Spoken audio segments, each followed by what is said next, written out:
The blue glow from the security monitor cuts through Colonel Evelyn Briggs's living room darkness.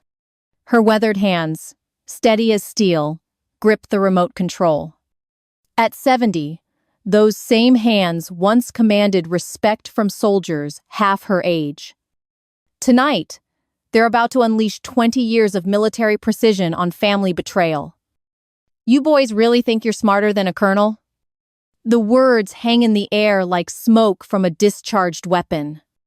On screen, her son Marcus leans forward, whispering to his younger brother Tyrone. The timestamp reads 2:47 a.m. from 3 nights ago. Evelyn's jaw tightens as she watches her own flesh and blood plotting. Marcus gestures toward the hallway where she sleeps each night, trusting and vulnerable. The old lady's losing it anyway, Marcus says to the camera unknowingly. Tyrone nods eagerly, his face twisted with desperation and greed. Once we get power of attorney, this $600,000 house is ours. The security system installation seemed like overkill just 2 weeks ago. After Mrs. Henderson got robbed, 4 houses down, paranoia swept the neighborhood. Evelyn hired the best company her pension could afford. Ironically, the cameras meant to protect her from strangers caught family thieves. She rewinds the footage, studying every gesture, every calculated word. Marcus pulls out legal documents from his briefcase like a magician revealing tricks. Thompson says we need her to seem unstable first, he explains quietly. Thompson, the shady lawyer she'd never met but heard whispered about.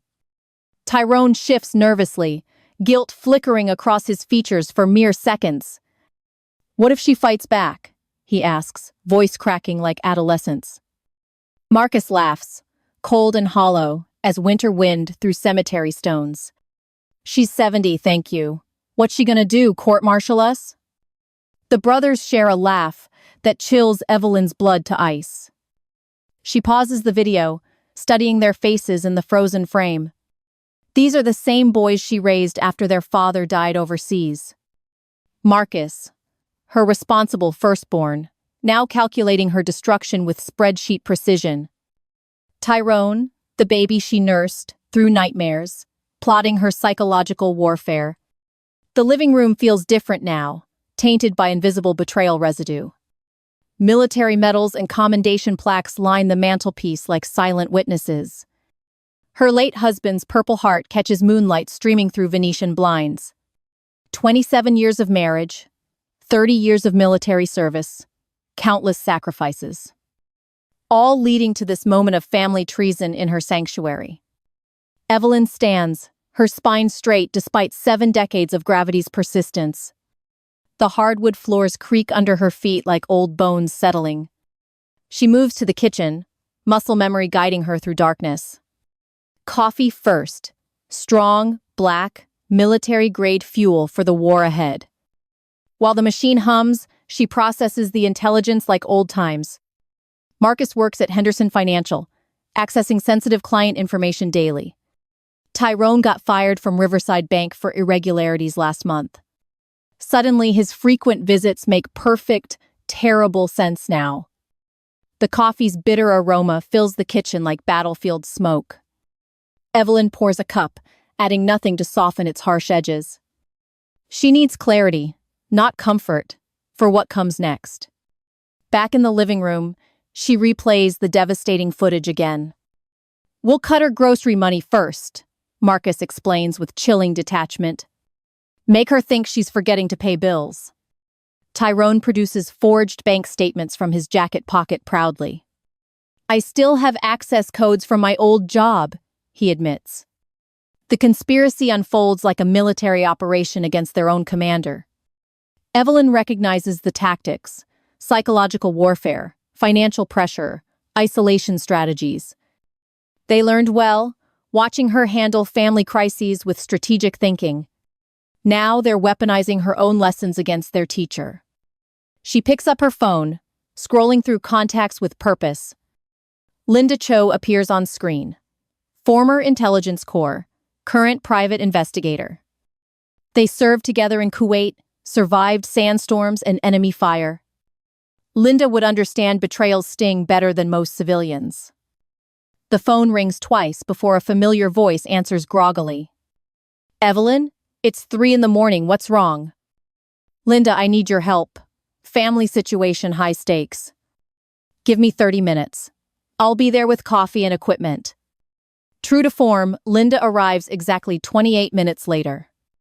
She carries a tactical bag and 2 steaming coffee cups. Her silver hair is pulled back military style despite the early hour.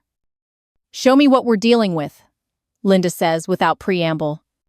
Evelyn plays the security footage, watching Linda's expression harden progressively.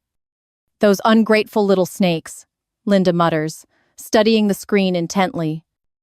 Marcus always seemed too smooth, but Tyrone surprised me.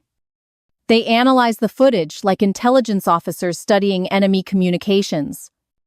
Linda takes notes in shorthand, cataloging every piece of evidence. We need more than this for prosecution, she says finally. Security footage is good, but we need them confessing directly. Evelyn nods, her mind already formulating the counterattack strategy. They think I'm a helpless old woman losing her mind. That's our advantage. Let them underestimate the enemy. Linda grins, the same expression she wore before successful missions overseas. Time to show these boys what happens when you mess with colonels. The sun begins creeping over the horizon, painting the sky crimson. Evelyn feels something she hasn't experienced in years: battlefield excitement.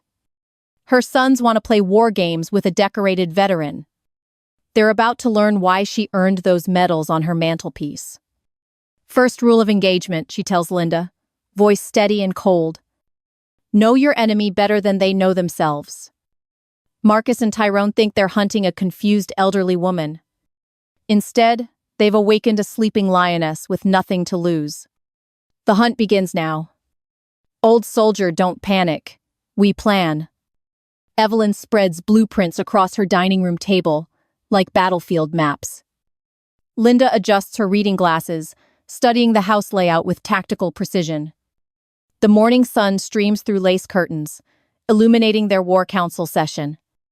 We need eyes and ears in every room they might use, Linda says. Evelyn traces her finger along the hallway leading to her bedroom. They'll try the kitchen approach first. Make me seem confused about finances. The security company arrives at exactly 9 a.m., as scheduled yesterday.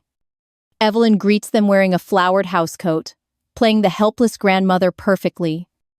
I keep hearing strange noises at night, she tells the technician sweetly.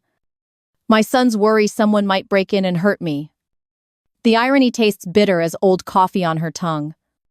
Within 3 hours, hidden microphones bloom throughout her home like electronic flowers.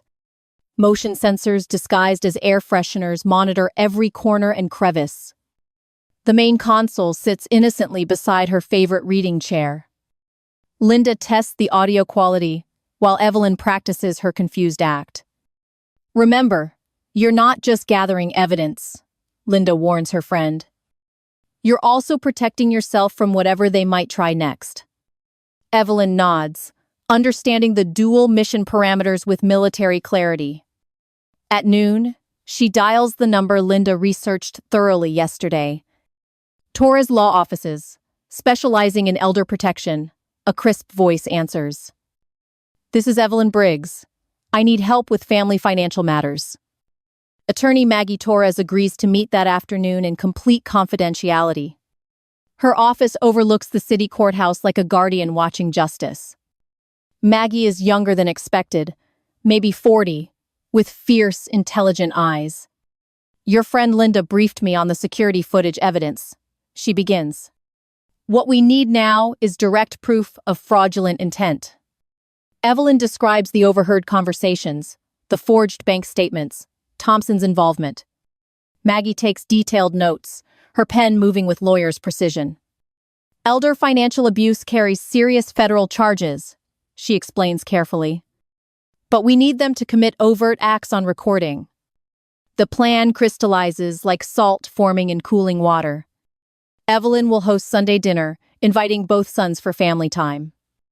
Her performance must convince them she's deteriorating mentally and financially.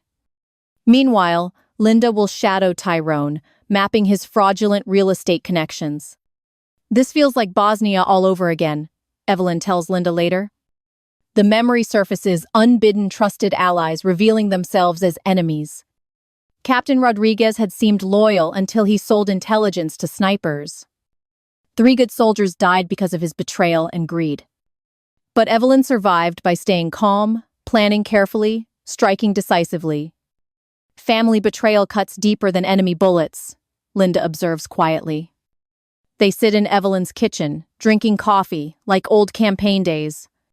Rodriguez taught me never to trust blood over behavior again. Sunday morning arrives gray and threatening, like gathering storm clouds. Evelyn dresses carefully in an old cardigan with suspicious stains. She musses her hair, applies makeup slightly crooked, practices forgetful expressions. The hidden recording devices wait silently for their debut performance. At 2 p.m., Marcus arrives carrying flowers and fake concern. "How are you feeling, Mama?" he asks, with practiced tenderness. Evelyn shuffles to greet him, moving slower than her usual stride.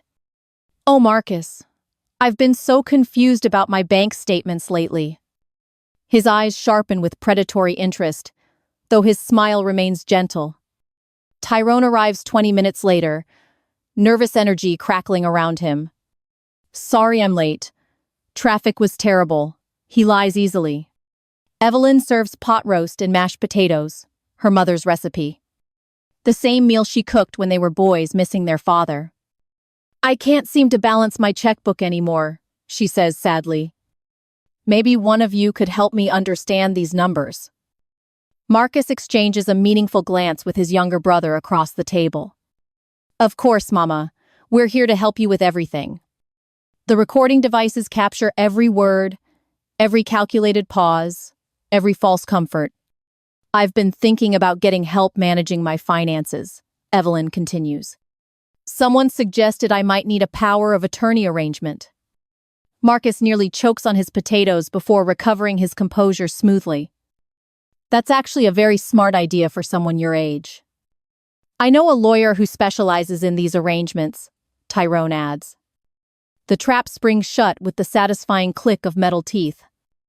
Meanwhile, Linda follows Tyrone's silver Honda through downtown traffic patterns. He stops at a rundown office building near the warehouse district. The sign reads Thompson Legal Services in fading gold letters. Linda photographs everything from her concealed position across the street. Tyrone emerges 30 minutes later, carrying a thick manila envelope. His next stop reveals the conspiracy's true scope and ambition. Riverside Realty occupies a strip mall space between nail salon and taco shop. Linda recognizes the owner from her research, Jake Morrison, twice convicted fraud. Tyrone spends an hour inside while Linda documents every detail methodically. When he leaves, Morrison accompanies him to the parking lot outside. Their handshake looks like a drug deal consummated in broad daylight. Back at the house, Evelyn's performance reaches its emotional crescendo. "I get so scared at night, thinking someone might hurt me." Marcus pats her hand with theatrical concern and hidden calculation. "Maybe you should consider moving somewhere safer, with professional care." "This house is too big for you now," Tyrone agrees eagerly. "We could help you sell it, find a nice retirement community." The vultures circle closer, emboldened by her apparent weakness and confusion. "Would you boys handle everything for me?" Evelyn asks tremulously. "I trust you both more than anyone in this world." Their satisfied smiles feel like knives twisting in her maternal heart. But underneath her grief, military steel hardens into unbreakable resolve. Phase 1 of Operation Family Justice concludes, with perfect intelligence gathered. Tomorrow, the real battle begins against her own flesh and blood. "Thank you for dinner, Mama," Marcus says, kissing her forehead gently. "We'll take good care of everything, don't you worry." After they leave, Evelyn sits alone reviewing the recorded conversations. Every word, every lie, every manipulation preserved for court presentation. Rodriguez never saw his reckoning coming either. she whispers to darkness. The hunt continues at dawn. Sometimes the worst wars are the ones fought around the dinner table. Evelyn stares at her reflection in the bathroom mirror before the performance. The woman looking back carries decades of battles in her weathered features. Tonight, she fights for her home, her dignity, her very survival. Her sons wait in the dining room, sharpening their knives of deception. At 7 p.m. sharp, she shuffles into the room wearing confusion like armor. "Boys, I'm so glad you're here," she says with practiced uncertainty. "Though I can't remember why I invited you for dinner tonight." Marcus exchanges that look with Tyrone again, satisfaction gleaming in his eyes.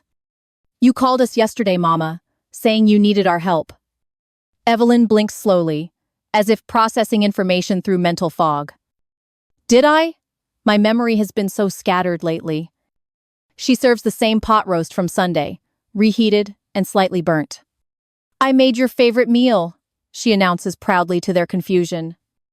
"But we just had this 2 days ago," Tyrone says impatiently. Evelyn's face crumples with genuine-looking embarrassment and theatrical shame. "I did? I'm sorry. I thought it was your first visit." The hidden microphones capture every word, every calculated cruelty that follows. Marcus pats her shoulder with false comfort, his touch feeling like betrayal. "It's okay, Mama. These things happen as we get older." "Maybe it's time to consider getting some professional help," Tyrone adds. The word professional drips, with implied threats of institutional commitment. Evelyn's mind flashes back to Fallujah, 2004, during her final deployment. Sergeant Williams had seemed trustworthy until money changed his loyalty completely. He sold convoy routes to insurgents for 30 pieces of silver. 2 vehicles hit IEDs because Williams chose greed over brotherhood. The memory burns like shrapnel, still lodged deep in her soul. "I've been thinking about that power of attorney thing," she says. Her voice trembles with perfectly calculated vulnerability and manufactured confusion. Marcus leans forward like a predator scenting wounded prey nearby. "That's very wise thinking, Mama. Very responsible for your age." "I brought some paperwork we could look at together," Tyrone adds. He produces documents from his briefcase with rehearsed casual confidence. Evelyn pretends to read them, squinting like her vision fails her. "These are so complicated. I don't understand all these legal words." "Don't worry," Marcus soothes with poisonous sweetness coating his voice. "We'll handle everything. You just need to sign where indicated." The trap springs tighter with each word recorded for future prosecution. "There's something else we need to discuss," Tyrone continues nervously. "That beautiful nursing home we mentioned? Sunrise Gardens Assisted Living?" Evelyn's blood turns to ice water in her ancient veins. They want to warehouse her like damaged military equipment, forgotten and discarded. "But this is my home," she protests with rising panic. "Dad and I built our life here together for 27 years. Marcus waves dismissively at her lifetime of memories and accumulated treasures. "You can't maintain this big house anymore, Mama. The maintenance costs alone will bankrupt you within 2 years." Tyrone nods eagerly, emboldened by his brother's confident manipulation tactics. Sunrise Gardens has activities, medical care, people your own age. You'll be much safer there than rattling around here alone. The condescension in their voices could choke a horse to death. Evelyn thinks of her medals, her commendations, her 3 decades of service. These boys learned tactics from watching her handle family crises growing up. Now they deploy those same strategies against their commanding officer and mother. "Could I visit this place before deciding anything permanent?" she asks. Her voice carries just the right note of defeated resignation mixed with hope. "Of course," Marcus says, too quickly, revealing his eagerness to close. "We already scheduled a tour for tomorrow at 10 a.m. The presumption hits her like a slap across her dignified face. They've been planning her imprisonment while she cooked their favorite meals. Meanwhile, Linda crouches beside Tyrone's Honda in the restaurant parking lot. Her fingers work quickly, attaching the GPS tracker beneath his rear bumper. The device, smaller than a matchbox, will broadcast his location continuously. 20 minutes later, Tyrone's car heads toward the warehouse district again. Linda follows at a safe distance, noting every turn and stop. His destination surprises even her experienced investigative instincts considerably. Eastside Notary Services occupies a basement office below a pawn shop. The windows are painted black, hiding whatever business happens inside those walls. Linda photographs the building, the license plate, the suspicious foot traffic. Her phone buzzes with a text from Maggie Torres, the attorney. Got copies of the forged documents. Only missing Evelyn's signature now. The conspiracy's scope becomes crystal clear through Linda's surveillance work. Tyrone emerges from the basement carrying a thick envelope again. This time, a heavyset woman accompanies him to the sidewalk outside. She wears gaudy jewelry and looks like trouble in a cheap suit. Their handshake seals whatever illegal arrangement they've just finalized together. Back at the house, dinner reaches its emotional crescendo of manipulation. "We love you, Mama," Marcus says with Academy Award-worthy sincerity. "Everything we're doing is for your own safety and well-being." Evelyn nods slowly, tears gathering in her eyes with practiced vulnerability. "I know you boys would never hurt me or lie." The irony tastes like ashes in her mouth as she speaks. "You're all the family I have left in this world." Tyrone shifts uncomfortably, maybe feeling actual guilt for 30 whole seconds. But greed quickly smothers any remaining traces of familial conscience or love. "So you'll sign the papers tomorrow after the nursing home tour?" "I think so," Evelyn whispers with defeated resignation coating every word. "If you boys think it's best for everyone involved." They exchange victorious glances across the table like conquering generals dividing spoils. After they leave, Evelyn sits alone reviewing the evening's recorded conversations. Every lie, every manipulation, every false comfort preserved in digital amber. Williams never saw justice coming either, she tells her husband's photograph. Tomorrow, Operation Family Justice enters its final deadly phase of execution. The hunt ends at dawn. They want to play dirty? Let's show them how it's done. Army style. Evelyn's eyes blaze with tactical fire as she studies the battlefield map. Linda spreads the forged documents across the kitchen table like enemy intelligence. The morning light reveals every detail of her son's elaborate deception scheme. "These signatures are good forgeries," Maggie observes through her reading glasses. "But the notary stamp is completely fraudulent, probably from that basement operation." Evelyn traces her finger over the fake power of attorney papers. Her name appears typed neatly, waiting for the signature that seals her fate. "They've been planning this for months," she says with quiet fury.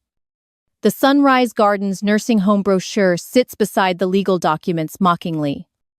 A glossy prison disguised as compassionate care for America's forgotten elderly. "I have an idea that might buy us time," Evelyn announces suddenly. Her military mind has been working through contingencies all night long. "I'll tell them I want a mental competency evaluation first." Linda looks up from photographing evidence with professional interest and approval. "Smart. It makes you seem responsible while stalling their timeline completely. Plus, any decent psychiatrist will confirm you're mentally sharp," Maggie adds. The phone rings at exactly 9 a.m., right on Marcus's predictable schedule. "Good morning, Mama. Ready for our nursing home tour today?" Evelyn takes a deep breath, preparing for her final performance piece. "Actually, Marcus, I've been thinking about what you boys said." Her voice carries just the right tremor of uncertainty, mixed with determination. "Maybe I should get one of those mental assessments first." Silence stretches across the phone line like a taut wire ready to snap. "Assessment? What kind of assessment, Mama?" Marcus asks carefully. To make sure I'm still competent to make decisions." "I don't want to sign anything if my mind isn't working right." She can practically hear the wheels turning in his calculating brain. That's very thoughtful, but probably unnecessary at this point. He deflects. The nursing home has their own evaluation process during admission. Evelyn presses her advantage with perfectly timed vulnerable insistence now. But I want to be sure before I sign those papers. Could you arrange something through your insurance connections, Marcus? Another long pause while he weighs this unexpected complication to his plans. I suppose we could set something up for next week. Excellent. I'll wait until then before making any final decisions. She hangs up before he can argue further, leaving him off balance. Phase 2 of Operation Family Justice is now officially in motion, Linda announces. While Evelyn stalls her sons, Linda launches her own covert operation. Thompson's law office occupies a rundown building near the courthouse, ironically. The irony of proximity to justice while committing crimes amuses her. Linda poses as a client, seeking estate planning services that afternoon. Her hidden body camera records everything in crystal-clear digital quality. Thompson himself is exactly what central casting would order for sleazy lawyer. Greasy hair, cheap suit, office reeking of desperation and illegal shortcuts. I need help with my elderly mother's financial affairs, Linda explains. She's becoming confused, and I'm worried about her making poor decisions. Thompson's eyes light up with predatory interest at this familiar scenario. We handle many such cases, family members protecting their loved ones. He produces sample documents identical to the ones targeting Evelyn's property. Power of attorney arrangements can be very beneficial for everyone involved. Linda nods sympathetically while her camera captures his every incriminating word. My mother owns valuable real estate that needs professional management now. We have specialists who handle property transfers during family transitions. The euphemisms for elder abuse roll off his tongue like practiced poetry. Linda leaves with his business card and enough evidence to end careers. Back at Evelyn's house, the team reviews their accumulated intelligence arsenal. Hours of recorded conversations, forged documents, photographic surveillance evidence, witness testimonies. We have enough to put them away for years, Maggie states confidently. But I want them to confess everything on video first. Evelyn's voice carries the steel of a commanding officer, planning final victory. One last family dinner where they reveal the complete conspiracy. Are you sure you want to face them again? Linda asks gently. The emotional toll of fighting your own children weighs heavily on hearts. They stopped being my children the moment they chose greed over love. Evelyn's words cut through the kitchen air like a blade through silk. Now they're just enemy combatants who happen to share my DNA. That evening, Marcus calls with suspicious undertones threading through his voice. Mama, you sounded different today. Clearer, more focused than usual lately. Evelyn's heart pounds, but her voice remains steady as practiced granite. The thought of getting help makes me feel more hopeful, I guess. Maybe that assessment isn't such a bad idea after all. She can hear him thinking, trying to read between her carefully chosen words. Tyrone thinks you're sharper than you've been letting on recently. The accusation hangs in the air like smoke from distant gunfire. I don't know what you mean, Marcus. Some days are better. Some days the fog lifts a little, and I remember things. It's not quite a lie, but it's not the complete truth either. We'll see you tomorrow night for dinner then, he says slowly. And Mama? Don't do anything foolish while we're planning your future. The threat underneath his concern chills her blood to absolute zero. After hanging up, Evelyn sits in her husband's favorite chair. His purple heart catches the lamplight, reminding her of battles won and lost. Tomorrow night, we finish this war, she tells his photograph. Linda checks her equipment one final time with professional thoroughness. Hidden cameras, backup recording devices, emergency communication protocols established completely. If things go sideways, hit the panic button, she instructs firmly. Police will be staged 2 blocks away, waiting for our signal. Evelyn nods, understanding the gravity of tomorrow's final confrontation ahead. 30 years of military training, 2 decades of raising those boys as a mother, all leading to this moment where love and loyalty collide with justice. The final battle begins at sunset tomorrow evening, inevitably. Before you ruin my life, boys, have a seat. Let's watch a little home movie together. Evelyn stands in her living room wearing her dress blues uniform for the first time in years. The medals catch the lamplight like stars in a midnight sky of justice. Marcus and Tyrone enter together, carrying briefcases full of fraudulent paperwork and lies. They stop short, confusion flickering across their faces at her unexpected military attire. "Mama, why are you dressed like that?" Marcus asks with nervous uncertainty. "I wanted to remind myself who I used to be," she replies calmly. "Before I became the foolish old woman you think I am." Tyrone shifts uncomfortably, his eyes darting toward the exit behind them nervously. Something feels wrong in the air, like electricity before a thunderstorm strikes. "We brought the papers you wanted to sign," Marcus says carefully. His briefcase clicks open with the sound of a coffin closing forever. "Wonderful. But first, let's have some family entertainment together." Evelyn picks up the television remote with ceremonial precision and deadly purpose. The screen flickers to life, displaying security footage from 3 nights ago. Her son's faces appear in crystal-clear digital quality and incriminating detail. "You boys really think you're smarter than a colonel?" plays from speakers. The blood drains from both men's faces like water from broken vessels. On screen, their conspiracy unfolds in devastating high-definition clarity and sound. Marcus whispering about power of attorney while she sleeps upstairs, trusting them. Tyrone producing forged bank statements with the pride of a master criminal. Their laughter at her expense echoes through the living room like gunshots. "The old lady's losing it anyway," Marcus's recorded voice declares coldly. Present day, Marcus lunges toward the television, desperate to silence the damning evidence. "Too late for that, son," Evelyn says, with ice coating every word. Her voice carries 30 years of command authority and maternal disappointment combined. Marcus freezes mid-reach, finally understanding the trap he's walked into willingly. "That's how you treat your mother?" she asks with quiet devastation.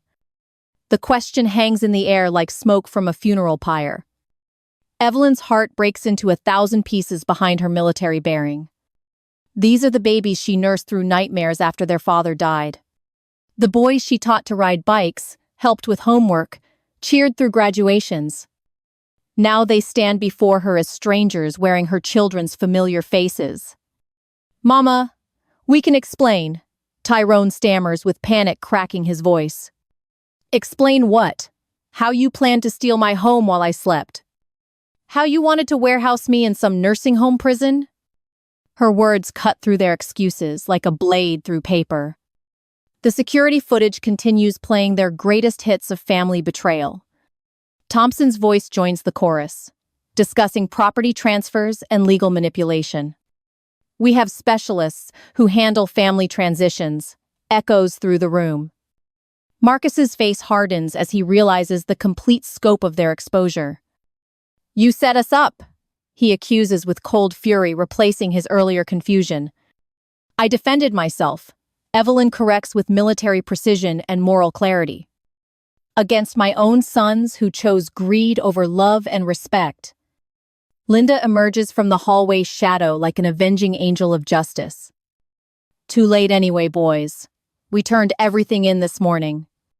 Her former intelligence corps training shows in every calculated movement and word. "Turned what in?" Tyrone asks, though he already knows the answer. Security footage, recorded conversations, forged documents, Thompson's confession, Morrison's fraud ring. Each piece of evidence hits like bullets from a firing squad. Tyrone's composure crumbles completely, under the weight of inevitable consequences ahead. "This is all Marcus's idea," he sobs with desperate self-preservation. "I never wanted to hurt you, Mama. He made me do it." Marcus whirls on his younger brother with venomous rage and family betrayal. "You worthless coward. Take responsibility for your own choices once. The front door opens with the authority of justice finally arriving. Maggie Torres enters flanked by 2 uniformed police officers and federal agents. Detective Sarah Chen leads the group with handcuffs gleaming on her belt. Marcus and Tyrone Briggs, you're under arrest for conspiracy to commit fraud. You have the right to remain silent. Anything you say can be used. The Miranda rights echo through Evelyn's living room like a funeral dirge. Marcus maintains his cold composure, even as the handcuffs click into place. You'll regret this, old woman. Family is supposed to forgive. His words carry no remorse, only anger at being caught in his trap. Tyrone weeps openly, as Detective Chen reads him his rights completely. I'm sorry, Mama. I'm so sorry. I never meant for this. Evelyn watches her youngest son's breakdown with a mother's aching heart. Part of her wants to comfort him, to make the pain disappear forever. But the colonel in her knows that actions demand consequences and accountability. Elder abuse, forgery, conspiracy to defraud, Detective Chen lists methodically. Federal charges carry mandatory minimums, gentlemen. This isn't a traffic ticket. As they're led away, Evelyn sits heavily in her husband's chair. The medals on her chest feel heavier than they did in combat zones. Linda places a gentle hand on her friend's uniformed shoulder supportively. You did the right thing, Evelyn. They made their choices. Maggie packs up the evidence files with professional satisfaction and legal triumph. The plea bargain offers are generous considering the evidence mountain. Rehabilitation programs, restraining orders, forfeited inheritance rights, community service hours. They'll avoid serious prison time if they accept full responsibility. Evelyn nods slowly, understanding that justice serves multiple masters in family wars. The house feels different now, cleansed of deception but empty of laughter. Her son's childhood photographs stare down from the mantelpiece accusingly. Little Marcus in his Little League uniform, Tyrone missing front teeth. When did those sweet boys become the men who wanted her destroyed? True loyalty lies in respect and justice, she tells their pictures. Not in blood ties or shared memories of better times. The evening sun streams through windows no longer tainted by hidden surveillance. Tomorrow, she'll remove the cameras and microphones from every room. Tonight, she sits with Linda and Maggie, drinking coffee like old soldiers. The war is over. The family casualties are counted and mourned. But Colonel Evelyn Briggs has held her ground against all enemies, even the ones who once called her mama with genuine love. They didn't just try to steal my house. They tried to erase my name from my own life. The federal courthouse towers above downtown like a monument to justice and accountability. Evelyn climbs the marble steps, wearing her dress blues uniform once again. Each medal catches the morning sunlight, reflecting decades of honorable service and sacrifice. Linda walks beside her, providing silent support through this final battlefield confrontation. The courtroom gallery fills with reporters, curious onlookers, and elderly advocates. Elder abuse cases rarely draw media attention, but this story captured hearts. A decorated war hero betrayed by her own sons makes compelling headlines. Judge Patricia Henley presides with the gravity befitting such a tragic case. Her 20 years on the bench have shown her humanity's capacity for betrayal. Marcus and Tyrone sit at the defendant's table, wearing Orange County jumpsuits. Their expensive suits are gone, replaced by the uniform of the accused. Public Defender James Morrison represents both brothers in their plea negotiations. The irony of his surname matching the fraudulent realtor amuses nobody today. Your Honor, the defendants wish to enter guilty pleas, Morrison announces formally. We've reached an agreement with the prosecution regarding sentencing recommendations. District Attorney Rachel Santos stands with files documenting the complete conspiracy evidence. The state accepts their pleas on all counts with conditions. Judge Henley reviews the plea agreement with careful attention to every detail. Before accepting these pleas, I want to hear from the victim. Evelyn rises from the gallery, her spine straight despite emotional exhaustion. The courtroom falls silent as she approaches the witness stand with dignity. Her hand rests on the Bible, swearing to tell the complete truth. "Mrs. Briggs, please tell the court how this crime affected you." The question opens floodgates of pain held back by military discipline for months. "Your Honor, they didn't just try to steal my house that day." Her voice carries 30 years of command authority mixed with maternal heartbreak. "They tried to erase my name from my own life completely. I raised those boys after their father died serving our country overseas. I taught them honor, integrity, respect, and the value of family loyalty. Instead, they learned to see me as an obstacle to overcome." Marcus stares at the floor, unable to meet his mother's steady gaze. Tyrone weeps silently, shoulders shaking with shame and regret for his choices. "I spent 3 decades defending America from foreign enemies with pride. I never imagined my greatest battle would be against my own children." The gallery listens in complete silence, absorbing every word of her testimony. "They planned to gaslight me into believing I was losing my mind. They wanted to warehouse me in a nursing home like damaged goods. But most painful of all, they felt no remorse for betraying me." Judge Henley nods, understanding the depth of familial wounds that may never heal. "They underestimated their target, Your Honor. I am still a colonel. I used every skill the Army taught me to defend myself from attack. Not because I wanted to hurt them, but because they left no choice." Evelyn's voice breaks slightly on the word choice, revealing her vulnerable humanity. "I would have given them everything eventually, out of love and generosity. Instead, they chose deception, manipulation, and elder abuse as their weapons of choice." The courtroom feels the weight of her words like stones dropped into water. Military families understand sacrifice, duty, honor, and putting others before self-interest. "My sons forgot those lessons when greed became more important than respect." She looks directly at Marcus and Tyrone for the first time today. Her eyes hold no anger now, only profound sadness for what was lost. "I forgive them, because that's what mothers do for their children. But forgiveness doesn't erase consequences, and it doesn't restore broken trust completely." Judge Henley wipes her eyes discreetly, moved by the dignity and grace displayed. "Thank you, Mrs. Briggs. Your strength honors your uniform and your family." The plea hearing proceeds with legal formalities and sentencing recommendations discussed thoroughly. Marcus pleads guilty to conspiracy to commit fraud, elder abuse, and forgery charges. His voice is steady but hollow, drained of the confidence he once carried. Tyrone's plea comes through tears and genuine remorse for his criminal actions. "I'm sorry, Mama," he whispers, but she doesn't acknowledge his apology. The terms are read aloud by District Attorney Santos for the record. Defendants agree to forfeit all inheritance claims to Mrs. Briggs's estate permanently. They will maintain a restraining order distance of 500 meters minimum. Both defendants will complete 18 months of rehabilitation programming for financial crimes.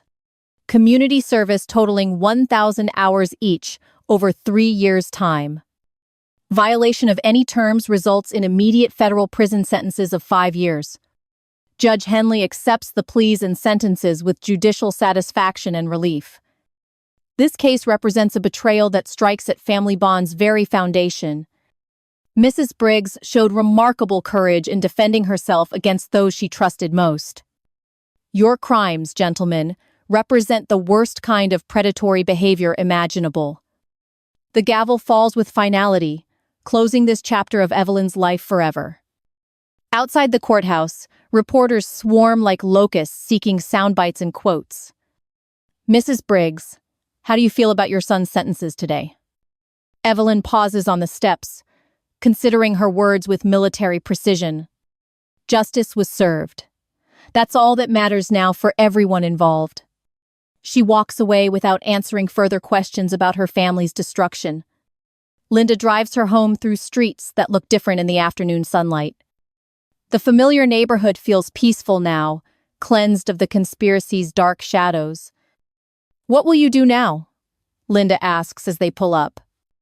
Evelyn looks at her house, her sanctuary, her hard-won victory monument. "Live. On my own terms, with my head held high. Surround myself with people who understand loyalty, respect, and genuine family bonds."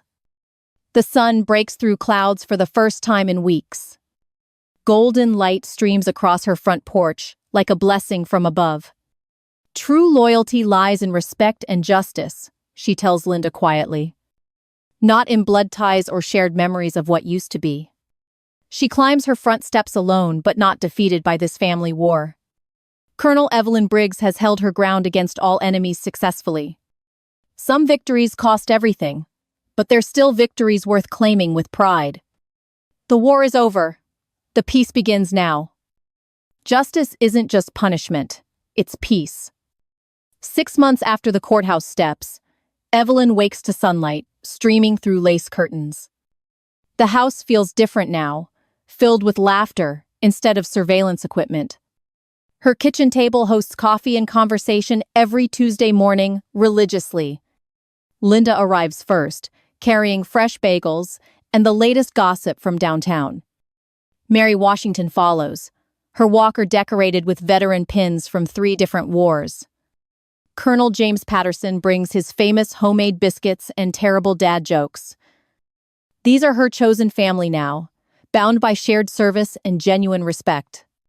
"Remember when Sergeant Mitchell tried to court-martial that chicken in Korea?" Linda laughs.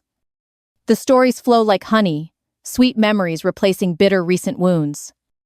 Evelyn finds herself laughing until tears stream down her weathered cheeks. Real tears this time, born from joy instead of betrayal and heartbreak. "You know what I missed most during that whole mess?" she asks.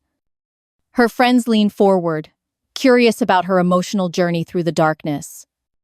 "The sound of genuine laughter in this house," she admits quietly.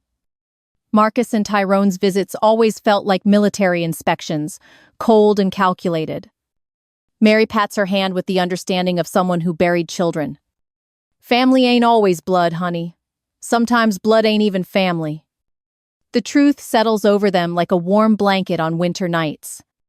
These Tuesday morning gatherings become the highlight of Evelyn's peaceful new routine. Her living room walls display new photographs of smiling faces and celebrations. The security cameras are gone, replaced by pictures of birthday parties and holidays. Linda brings her grandchildren over for swimming lessons in Evelyn's backyard pool. James teaches neighborhood kids how to properly fold the American flag with respect. Mary shares recipes passed down through generations of strong military wives. The house transforms from a fortress back into a home again. One morning in October, Evelyn's phone rings with an unexpected opportunity. "Mrs. Briggs, this is Dr. Sarah Chen from the National Elder Justice Center. We'd like to invite you to speak at our annual conference." The invitation feels like destiny calling her toward a greater mission. "Your case has inspired legislation protecting elderly veterans from financial abuse." Evelyn accepts without hesitation, understanding her purpose extends beyond personal victory. The conference takes place in Washington, D.C. during Veterans Day weekend. 300 attorneys, social workers, and advocates fill the hotel ballroom. Evelyn stands at the podium wearing her dress blues one more time. But today, the medals feel lighter, carried with pride instead of pain. "My name is Colonel Evelyn Briggs, and I'm here to save lives." Her voice carries across the room with the authority of hard-won wisdom. Elder abuse isn't just a crime against individuals, it's war against dignity. She tells her story without shame, focusing on tactics that saved her. "Military training taught me to recognize enemy behavior patterns and strategic planning. Those same skills can protect every elderly person in this room today." The audience listens with rapt attention to every word of survival strategy. Trust your instincts when family behavior changes suddenly or dramatically without explanation. Document everything, create paper trails, and never fight these battles alone completely.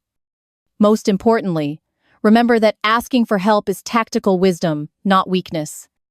Her speech receives a standing ovation that lasts 5 full minutes. Afterward, dozens of people approach with their own stories of family betrayal. Evelyn listens to each one, offering guidance born from personal experience. A seed of inspiration plants itself during those heartbreaking conversations that day. Back home, she calls Linda with an idea that's been growing. What if we started a nonprofit, helping elder veterans facing financial abuse? Linda's excitement crackles through the phone line like electricity during thunderstorms. We have the skills, the contacts, and the passion for justice. Plus, we know exactly what these predators are thinking and planning. Within 3 months, Veterans Against Elder Abuse becomes a registered nonprofit organization. Their first office occupies a donated space above Mary's daughter's law firm. Evelyn serves as executive director, while Linda handles investigations and fieldwork. James manages community outreach, and Mary coordinates volunteer services throughout the region. Their first client is an 80-year-old Navy veteran facing mortgage fraud. His nephew convinced him to refinance, using predatory lending tactics and manipulation. Evelyn recognizes the same psychological warfare patterns her sons had employed. The team works with local authorities to expose the nephew's criminal enterprise. Within 6 months, they've helped 37 veterans protect their assets and dignity. The nonprofit grows through word of mouth and media coverage of successes. Evelyn appears on local television programs, sharing prevention strategies and warning signs. Financial predators target veterans because they assume we're too trusting, she explains. But military training actually makes us excellent at recognizing enemy infiltration tactics. Her confident smile radiates the peace that comes from purposeful living. In quiet moments at home, Evelyn works on her memoir project. Fighting the Enemy Within, a colonel's guide to family betrayal and recovery. The writing process becomes therapeutic, transforming pain into wisdom for future generations. She dedicates chapters to recognizing manipulation tactics and building support networks. Her editor suggests including resources for families reconciling after abuse situations. Some bridges can't be rebuilt, Evelyn writes in the final chapter. But that doesn't mean you stop building bridges toward people who deserve trust. The book proposal attracts interest from major publishers seeking authentic veteran voices. One evening, Linda finds Evelyn sitting in her husband's favorite chair. But instead of looking at his photograph, she's watching the sunset. "You look peaceful," Linda observes, settling into the adjacent recliner chair. "I am peaceful," Evelyn replies with genuine contentment in her voice. "For the first time in years, I'm exactly where I belong." The security cameras are gone, but the house is truly secure now. Protected by love instead of surveillance, by chosen family instead of fear.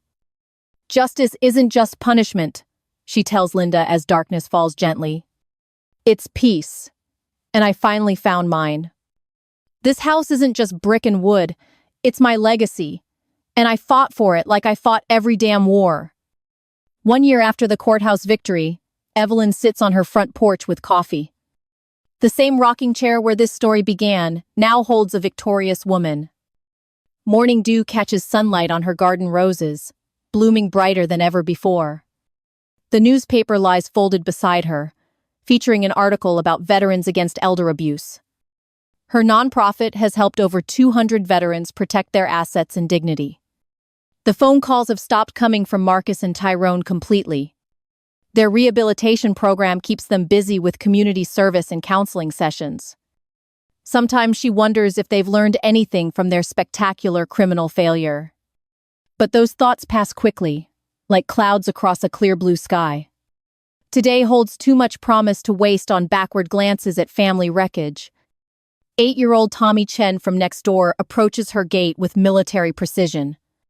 His grandfather fought in Vietnam and taught him proper respect for veterans. "Good morning, Colonel Briggs," he says, snapping a surprisingly crisp child's salute. Evelyn returns the salute with the dignity befitting his earnest young effort. "Good morning, soldier. How's your reconnaissance mission going today?" Tommy grins, understanding their game of military make-believe perfectly well. All clear on the perimeter, ma'am. No suspicious activity to report. Outstanding work, soldier. Carry on with your important patrol duties. He marches away with exaggerated steps, taking his assignment very seriously indeed. These neighborhood interactions bring joy she never expected in her 70s. Children see her as the cool old lady with medals and interesting war stories. Their parents respect her as the woman who fought family predators and won decisively. The mailman brings a thick envelope from Washington, D.C. with official government letterhead. Inside, an invitation to speak at the White House Veterans Day ceremony. Her story has reached the highest levels of military and political leadership. Colonel Briggs represents the best of American military values, the letter states. Your courage in defending yourself inspires veterans facing similar family betrayals nationwide. She sets the invitation on her kitchen table beside breakfast plates and morning routine. The White House can wait until she finishes her coffee and contemplation time. Her phone buzzes with a text message from attorney Maggie Torres. National Elder Justice Coalition wants you as their spokesperson. Interested? Evelyn smiles at the endless opportunities flowing from her painful family experience. Pain transformed into purpose creates ripple effects she never could have imagined initially. She walks through her house, noting all the changes from 1 year ago. The hidden cameras and microphones are gone, replaced by family photographs again. But these pictures show her chosen family of military friends and community supporters. Linda's grandchildren playing in the backyard pool during last summer's barbecue gatherings. James teaching neighborhood kids proper flag etiquette on the 4th of July. Mary's famous chocolate cake from Evelyn's 70th birthday party celebration last month. These images tell a story of healing, purpose, and genuine family bonds. In her bedroom, she hangs a framed photograph from her military unit. The same picture Marcus once suggested she put away to make room. Captain Rodriguez stands beside her in the photo, before his eventual betrayal. But now she sees the difference between his treachery and her son's crimes. Rodriguez was a stranger who revealed his true nature under pressure. Marcus and Tyrone were family who chose greed over love and respect. Yet both experiences taught her the same crucial lesson about human nature. Trust must be earned through actions, not assumed through blood or history. The afternoon brings Linda over for their usual Tuesday coffee and conversation. You look different, Linda observes, settling into her familiar kitchen chair. More settled somehow. Like you've finally found your place in this world. Evelyn considers her friend's words while pouring fresh coffee into matching military mugs. I think I've stopped waiting for my old life to come back. This is my life now, and I'm proud of what I've built. They sit in comfortable silence, two old soldiers enjoying hard, one piece together. The kitchen window overlooks the backyard where her husband planted oak trees. Those saplings are giants now, providing shade for grandchildren she'll never have. But Linda's grandchildren climb those branches with her blessing and protective supervision. Marcus sent a letter to the nonprofit office, Linda mentions carefully. Evelyn's coffee cup pauses halfway to her lips before continuing its journey. What did it say? She asks with curiosity instead of pain. He wants to apologize, says the counseling program opened his eyes. And Tyrone included a letter too, asking if you might consider reconciliation. Evelyn sets down her cup and looks out at those mighty oak trees.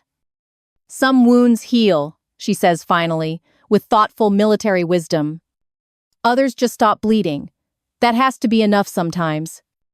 Linda nods, understanding the complexity of maternal love mixed with necessary boundaries. What will you tell them if they complete their rehabilitation program successfully? That I'm proud they're getting help, but proximity requires trust. Trust takes years to rebuild after betrayal, this complete and calculated. The evening sun paints her kitchen golden as they finish their coffee. Later, alone on her porch again, Evelyn reflects on her unexpected journey.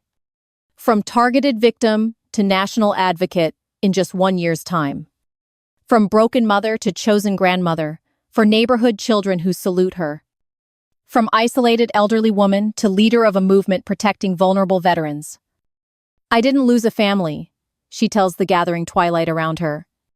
I reclaimed myself and found something better than I ever imagined possible. The wind carries distant sounds of children playing and dogs barking. Normal neighborhood noises that once felt threatening now bring her comfort. Her house stands secure, not from surveillance equipment but from genuine community.